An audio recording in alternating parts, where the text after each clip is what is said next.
Which word means most nearly the opposite of steadfast? A. Fragile. B. Wavering. C. Feeble. D. Moderate. Or E. Reluctant. Steadfast means dutifully firm or resolute.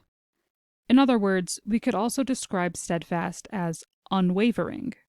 As the prefix un means not, as we can see in unimpressed, unimportant, and unsubscribe, we can see that if unwavering is a synonym for steadfast, then the opposite must be true as well.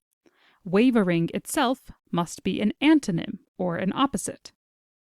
Although we see that some of the other choices do reflect concepts that are the opposite of steadfast, such as feeble or moderate, we need to look at our question again and see that it's asking which word is most opposite steadfast. With that in mind, we can mark B, wavering, as our final answer.